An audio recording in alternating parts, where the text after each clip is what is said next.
घर वापसी तो होनी है इनकी, मैं उसमें मददगार रहूंगा। इनका जेल तो है इनका घर। जैसे वक्त की इन्होंने जो वक्त के चेयरमैन रह के अमानत में खयानत की कितने केस हैं, कम से कम 2 दर्जन से भी ज्यादा हैं जो मेरी जानकारी में है। उसमें 409 लगती है, उसमें सब में उम्र कैद की सजा है। 409 में भी आईपीसी में उम्र कैद की सजा है। तो और आतंकवाद के मुकदमे भी उनके ऊपर दर्ज होने हैं, उसमें भी उम्र कैद की सजा है। तो इनको, बल्कि अगर फांसी की सजा किसी केस में हुई इनको, तो मैं जाके उसकी मुखालफत करूंगा, क्योंकि एक मर्डर केस भी है इनके। मैं चाहता हूं इनको जेल हो, इनका घर वापसी, असली जो इनका घर है वहां हो, और ये ताउम्र अपने घर का मजा ले जो जेल है। कि मैं अल्लाह के अलावा किसी शय के आगे सर नहीं झुका सकता, ये सर कट सकता है, झुक नहीं सकता अल्लाह के अलावा, ये मेरा ईमान है। इसे उनके ऊपर तो ये अब कौन उनका साथ दे रहा है नहीं दे रहा है, और वो सुकून में नहीं है, ये तो उनका वो जाने और उनका अकीदा जाने। अकीदे में उनको सुकून नहीं मिल रहा तो इसमें मैं उनकी कोई मदद नहीं कर सकता। ये तो उन्होंने ही फैसला किया था ना, जिस अकीदे पे थे, जिससे पूरी दुनिया के लोगों में से सबसे ज्यादा तादाद जिसकी होने वाली है, जिस मजहब की जिसमें सुकून सबसे ज्यादा मिल रहा है लोगों को, जिसकी जो आज ये कहा जाता है कि आज के तारीख में भी मुस्लिम कम्युनिटी में लोग अकीदा रखने के लिए सबसे ज्यादा जो कन्वर्ट हो रहे हैं वो मुस्लिम कम्युनिटी में।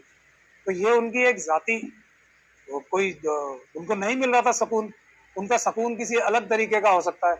तो वो सुकून तो जहां वो तलाश रहे हैं, जहां पे उनको यहाँ भी नहीं मिला, तो उनको कुछ और सुकून तलाशने की जगह चाहिए। उनको दरअसल जो मुझे लगता है जो सुकून उन्हें चाहिए था वो ये था कि अपनी चोरी डकैती जो उन्होंने वक्फ की प्रॉपर्टीज में किया, दूसरे जो बदकारियां की उन्होंने, वो उनसे निजात दिलाने का सुकून कौन देगा। अब ऐसा कहना बिल्कुल उनका गलत होगा कि उनको सुकून नहीं दिलवा पाई आरएसएस और मनुवादी लोगों ने, ऐसा उनका कहना बहुत ही गलत है, और ज्यादती है मनुवादियों के साथ, और ज्यादती है आरएसएस वालों के साथ, और ज्यादती है यति नरसिंहानंद के साथ। वो तो कभी जेल से बाहर रह ही नहीं सकते थे ना, वो तो कभी जेल से बाहर निकलने की सोच भी नहीं सकते थे। उनको तो उम्र कैद, इतने केसों में उम्र कैद होनी है उन्हें, जिससे वो बाहर निकलने का मतलब कभी सोच ही नहीं सकते थे। तो फिर भी उन्हें सुकून नहीं मिल रहा जेल से बाहर रह के भी। तो अब वो कौन सी तवक्को कर रहे हैं कि आरएसएस और बीजेपी के लोग भी तो एक किसी को यूज एंड थ्रो भी करेंगे तो उसके हिसाब से ही तो करेंगे। जितना उन्होंने जायज नाजायज इस्तेमाल अपना करवा लिया, तो उसके लिए उनकी एक वजह थी कि मुझे जेल से मानसिकता के लोग हैं, उन्हें तो ऐसे लोग पसंद ही होते हैं वैसे भी। तो उन्होंने अपना एक आदमी आइडेंटिफाई किया कि भाई ये दिखने में तो एक मुस्लिम कम्युनिटी का लगता है लेकिन है तो ये हमारा आदमी, तो उन्होंने उसे लिया भी और उसकी अपने हिसाब से मदद भी बहुत की। इसमें इच्छा मृत्यु के लिए, तो अब मैं इच्छा मृत्यु का मतलब जो मुझे समझ में आता है वो ये होता है आदमी इच्छा करे और मर जाए।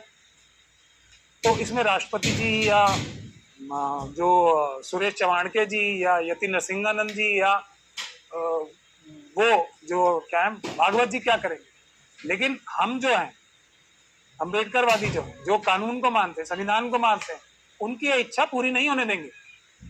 मैं बिल्कुल नहीं होने दूंगा। मेरा बस चला तो मैं उनकी इच्छा मृत्यु की जो इच्छा है वो पूरी नहीं होने दूंगा।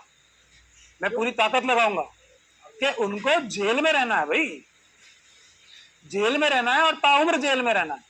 एक के बाद एक जो मुकदमे हैं उसमें एक में सजा होगी उम्र कैद की, फिर दूसरे में होगी, फिर तीसरे में होगी। उन्हें तो कई जिंदगियां मिलनी चाहिए। मैं तो ये दुआ करता हूं उनको कई जिंदगियां मिले और वो कई लोगों की जिंदगियां जेलों में काटे, कई जिंदगियां अपनी जेल में काटे। जेल में रहना है उन्हें, कहीं और नहीं जाने देंगे उन्हें, जेल में ही रहना है। अलग अलग जेलों में रहना है यूपी, उसके बाद दिल्ली की जेल में रहना है, उसके बाद उत्तराखंड की जेल में रहना है। बिल्कुल नहीं, मरने नहीं दूंगा। जितनी मेरी ताकत है सारी लगाऊंगा। जेल में रखना है भाई, जेल में रहना है। याद रखिए, नाम नहीं लेता हूं मैं, लेकिन जेल में ही रहना है। मैं आपको इनका परमानेंट घर बता रहा हूं बार बार। घर वापसी तो होनी है इनकी, मैं उसमें मददगार रहूंगा। इनका जेल तो है इनका घर, मैं पूरी ताकत लगाऊंगा। हमारे सारे अम्बेडकरवादी पूरी ताकत लगा के इनकी मदद करेंगे इनके घर वापसी में। और जो लोग